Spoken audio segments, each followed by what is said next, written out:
ରାମ ନାରାୟଣ ରାମ। ଏକ ଜମିନ୍ଦାରଙ୍କ ଘରରେ 100 ଜଣ ଚାକର ଥିଲେ।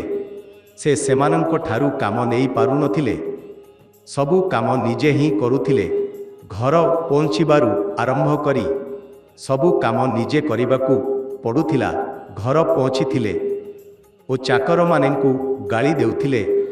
ଚାକରମାନେ ମଧ୍ୟ ବାବୁ ବାବୁ କହି କହି ଇଧର ଦୌଡ଼ୁଥିଲେ। ସମୟ ନ ମିଳିବାରୁ କ୍ୟାଲେଣ୍ଡରର ପୃଷ୍ଠା ଛିରି ପାରୁନଥିବା ପାଇଁ ସେ ଚାକରମାନଙ୍କୁ ବହୁତ ଗାଳି ଦେଉଥିଲେ। ଦ୍ୱିତୀୟ ଦିନ ଦେଖିଲେ କ୍ୟାଲେଣ୍ଡରରେ ଗୋଟିଏ ମଧ୍ୟ ପୃଷ୍ଠା ନାହିଁ।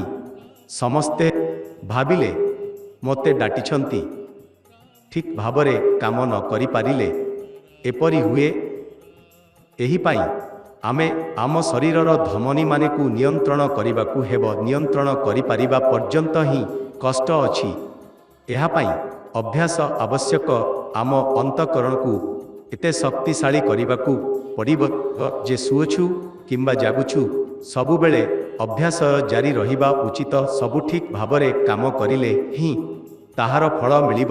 ଫୁଲିଯିବା ସହିତ ସେ ଗତି ସହିତ ଆଗକୁ ବଢ଼ିବ। ଗୋଟିଏ ମିନିଟରେ 60 ଲକ୍ଷ ଜପ କରିବାକୁ ପଡ଼ିବ। 1 ସେକେଣ୍ଡରେ 60 ଲକ୍ଷ ଜପ କିପରି ହେବ?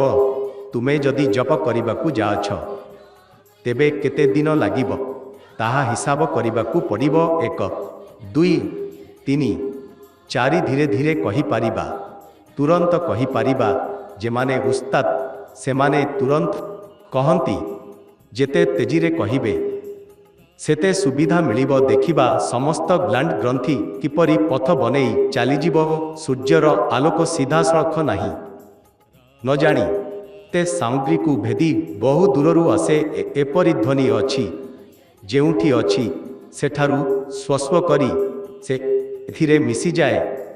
ଏହା ବହୁତ ବଡ଼ କଥା।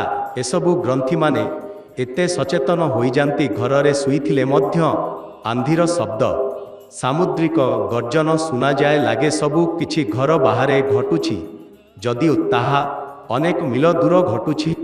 ବହୁତ ଦୂରର ବିଷୟ ଅତ୍ୟନ୍ତ ନିକଟରେ ଲାଗିପାରେ। ଧର 1000 ମିଲ ଦୂରର ବିଷୟ ଗୋଟିଏ ହାତ ଦୂରରେ ଥିବା ପରି ଦେଖାଯିବ।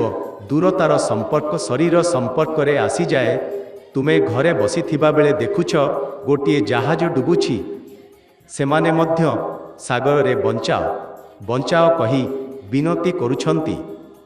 ତୁମେ ମଧ୍ୟ ଡୁବିଯିବେ ବୋଲି ଚିନ୍ତା କରି ଜୋରରେ ଚିତ୍କାର କରିବା ଆରମ୍ଭ କରିଦେଉଛ। ଦୌଡ଼ିବାକୁ ଲାଗିଯିବ। ଘରର ଲୋକେ ଭାବିବେ ତୁମେ ପାଗଳ ହୋଇଗଲେ। ଧରି ତୁମକୁ ଶୁଇ ଦେଇଦେବେ। ତୁମେ କହୁଛ କିଛି ହୋଇନାହିଁ, କିଛି ହୋଇନାହିଁ, କିନ୍ତୁ କେହି ଶୁଣିବେନି। ବୁଝିପାରିବା ନଥିଲେ ଏପରି ହୁଏ।